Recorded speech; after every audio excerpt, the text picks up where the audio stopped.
Algunas noches, cuando estoy triste, cuando lo extraño, miro hacia las estrellas y pienso que mi hijo Tetsuo me está mirando desde el cielo, que me está mirando y me dice: no te pongas triste, mamá, yo estoy bien.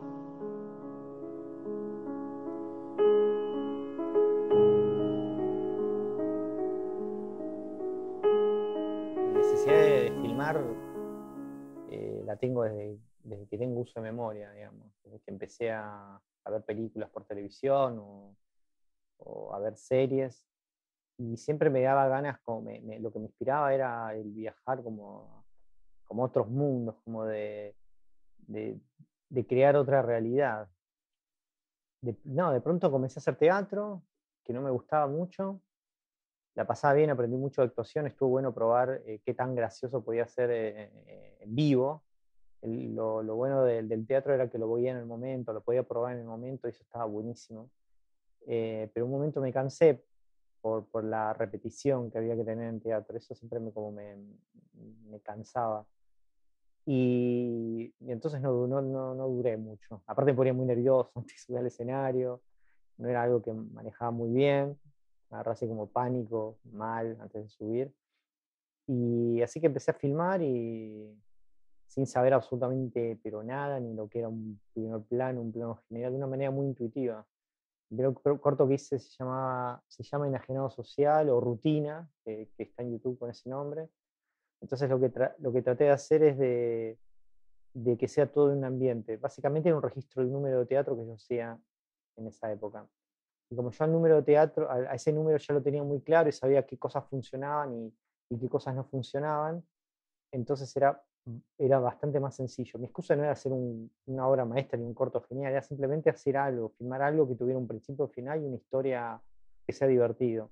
La manera de filmar es muy, muy, muy básica, cámara fija, sin sonido, y en el medio hay una toma como de 10 minutos, eh, que es una especie de sugerido del televisor, y eso a mí me sirvió como para, no sé, para agarrar confianza, yo qué sé, y poder ver, al proyectarlo podía ver que, no sé, que era gracioso, que funcionaba. Al principio me veía y no me gustaba nada, me veía y no me gustaba cómo yo salía en cámara, no me gustaba cómo me movía. Nunca me voy a olvidar, la primera toma que hice era yo entrando a la habitación, abría la puerta y, y la primera vez que vi esa toma, me la mostró el camarógrafo, y yo dije, no, hagámosla de vuelta. Yo volví a entrar, dejaba un maletín, no me acuerdo qué hacía, miraba la toma y no me gustaba, volví a entrar, y el camarógrafo me dijo en un momento: ¿pero qué estás buscando? Tenés que entrar, nada más. Y a mí lo que no me gustaba era el lenguaje corporal que yo tenía en ese momento y que tengo todavía. Eh, y nada, y en ese momento dije, no puede ser, no me gusta cómo salgo en cámara. Y yo a la vez decía, no, pero yo quiero seguir filmando, me tengo que acostumbrar que soy así, no sé, y tampoco me podía plantear algo existencial en medio de un rodaje, que éramos dos. Entonces continué filmando. Después, en algún momento, después lo arreglo en la edición, dije, que es una frase que continué diciendo y continúo diciendo hasta ahora. Después vi lo que hago en la edición. En la edición lo que hice fue acelerarlo un poco y todo sonaba un poco más artificial. Y esa fue como una estética como que incorporé siempre, como el lenguaje del cine mudo. A partir de ese momento, nada, continué filmando, filmando y testeando. En ese momento no había YouTube, estoy hablando de los 90. No había, la única manera de mostrar era en un bar no todos los bares tenían un proyector. eh, Era complicado conseguir un lugar para proyectar algo, era muy complicado. Morías en los festivales de cine que casi no había. Eh, era, Era complicado comunicar a otras personas que vos estás haciendo una proyección. O sea, lo hacías por teléfono. Entonces era complicado convocar personas. Igual siempre había un festival o alguna muestra en la cual uno podía meter el material y poder verlo.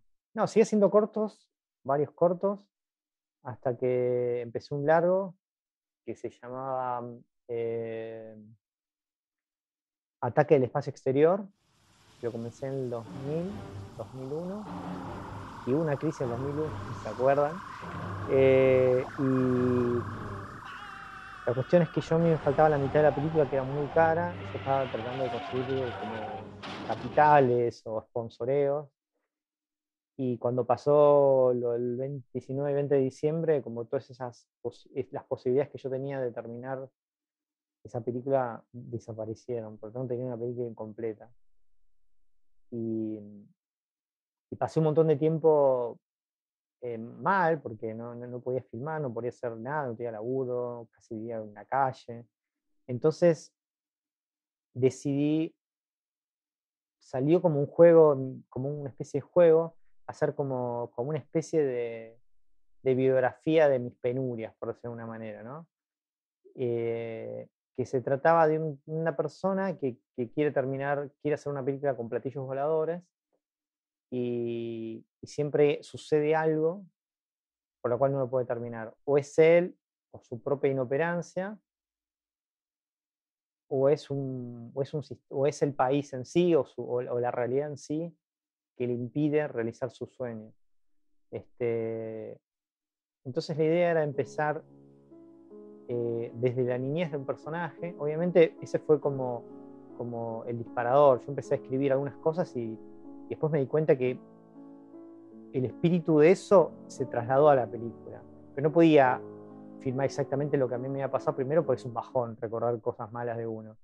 Y después porque no era tan divertido, o sea, era bastante bajón todo y siempre está bueno exagerar, el humor se trata de exagerar las cosas, para que sean, no sé, más delirantes, más graciosas.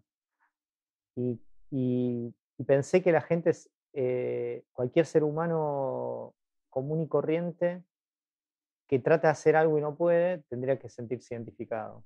Escribí una historia, era muy larga, porque iba a llegar desde la infancia hasta la crisis de 2001, hasta el 2003, 4, 5, y dije, no, esto es enorme. Entonces decidí solamente contar una pequeña parte. Uno de los incentivos que yo tuve para filmar esta película era reeditar algunos cortometrajes viejos que yo tenía. Yo muchos de los cortometrajes que había hecho los había editado con dos caseteras, porque todavía no se podía editar en una computadora. Se podía, pero no era tan accesible, era un bardo, o sea, era como se decía que había, que se podía editar dentro de una computadora, pero a la vez acá nadie lo conocía. Por lo tanto, el corte nunca te quedaba como vos querías, porque yo me acuerdo el primer corto que edité, que no fue rutina sino uno que se llama La mujer acucharada, el extraño caso de la mujer acucharada, que es una especie de,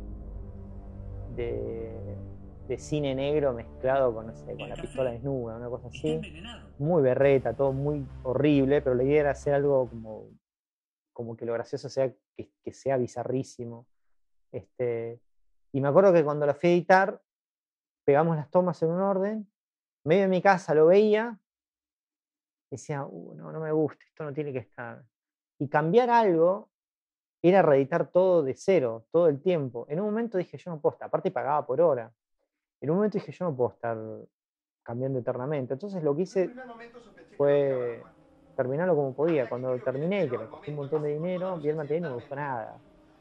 Porque era un primer corte, pero era horrible, era horrible. Entonces lo tuve ahí escondido un tiempo. Eso y otros cortos me pasaba lo mismo, que nunca me quedaba el corte que yo quería. Y a la vez muchas personas habían visto los cortometrajes en algunos festivales o alguien se lo había pasado y querían verlos de vuelta. Entonces, uno de los incentivos para hacer el primer largo es, yo hago una historia de esta persona que quiere filmar, reedito los cortometrajes, algunos de los cortometrajes que yo tengo y los incorporo. Entonces, y así voy sumando 90 minutos. Fue así que empecé a filmar el 2002, creo. Sí, en el 2002 empecé a filmar esta peli y lo terminé tipo en el 2003, ponele. Es increíble, pero el 2001 al 2003 era otro país. No sé cómo, pero cambió muy rápido. De pronto parecíamos que todos íbamos a morir y en el 2003 parecía como que ya no íbamos a morir. Decidí contar solo una pequeña parte de esa historia. Pues dije, bueno, haré una continuación de esta película para terminar contando la historia. Entonces decidí concentrarme solo en un fragmento de la historia. eh, y se llamó Mi reino por un platillo volador, que es el primer largo. Ese largo lo proyecté por primera vez en el BARS, hace como 10 años, en el Buenos Aires Rojo Sangre, y tal vez este año se vuelva a pasar, no lo sé, me dijeron. Después tuve un par de años, después estuve tratando de conseguir lugares para proyectar, avisaba por mail en el 2000, esto fue en el 2004 ya, el mail, casi todo el mundo tenía mails, y fue como mis primeras experiencias invitando gente que ni sabía quién era, porque me llegaban mensajes masivos y yo los agregaba a mi lista de contactos, invitaba y así iba como conociendo gente. Y en un momento conocí un distribuidor que fue a ver una de las proyecciones, le gustó la peli y me dijo, mira, quiero ayudarte a ver si era para proyectarla porque me gusta. Él sabía que no se iba a ser millonario, que no se iba a hacer rico. Simplemente le había gustado la película y quería ayudarme a difundirla. Entonces Luis, se llama Luis, Luis Pérez Sendara, le mostró el material a Fernando Martín Peña, que es el programa del Malva. Fernando ya conocía mi material, o sea que ya me conocía, había visto algunos de los cortos, me había escrito notas elogiosas de algunos de los cortometrajes míos, entonces en ese momento fue que él decidió programar la película por un mes.